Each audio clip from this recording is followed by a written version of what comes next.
You touched on something very important here, talking about scam messages that you get on your phone.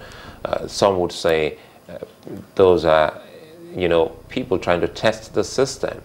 If you say everyone has been registered, and on a daily basis people get some, text messages like that with criminal intention, and none has been picked on the basis of sending such messages, does that show that you don't even have the data of such people who carry out such nefarious activities via text messages? Yes, but I must also add that, you see, cybercrime or mobile phone crime is really in the increase, and maybe that is what has prompted the DSS involvement in this. They actually want everybody to be captured very well. So I'm just wondering, before you go on, I hope you don't lose your train of thought subsequently. This aspect of the DSS being involved, is this saying they're going to hand all the details to the DSS afterwards? Usually some of this data, is, put aside in case, maybe in some data bank, in case there are some fraudulent subscribers or fraudulent individuals. Not that they will require from the agency that has all those data domiciled and when needed. It will be taken and handed over to the DSS. So they will have all this information. Definitely. Do they cite any law concerning what gives them that right to just have that information? Yes, I know that there was a legislation sometime, and it was passed that your data could be released through a particular process.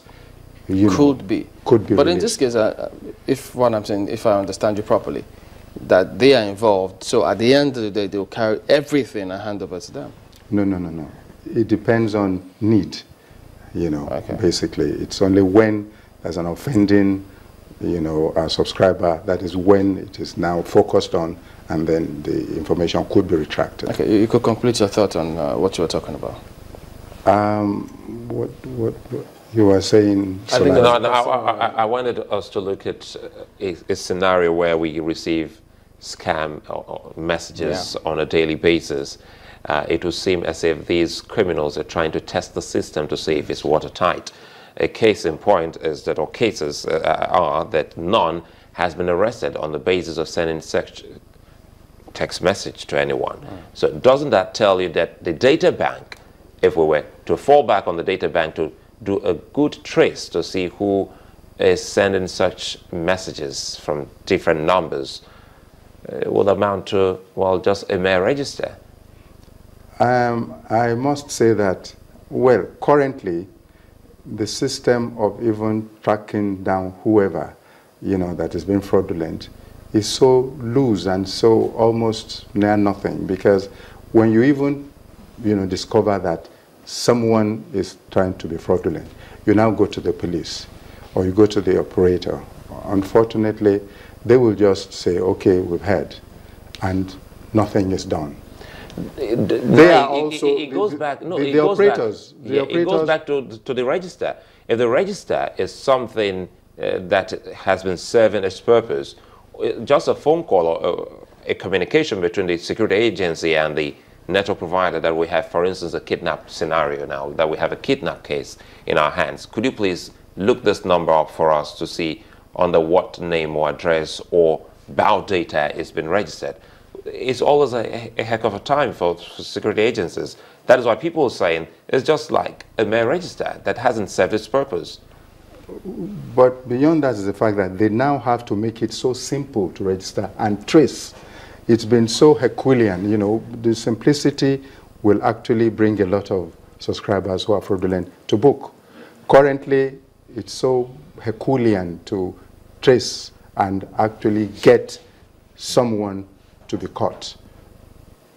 Right now, it's so difficult. So many a time I would go to the police after going to the operator, and they have not done anything.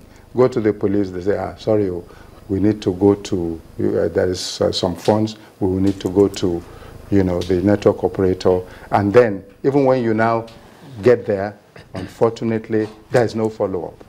Then he has to apply to a particular senior officer. It's so cumbersome.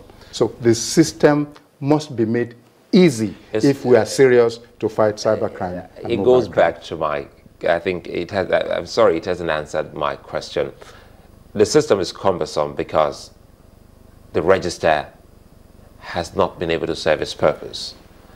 As a security outfit, if I call you, maybe as a network provider, with a number that we're trying to unravel the details behind, just a check would reveal everything.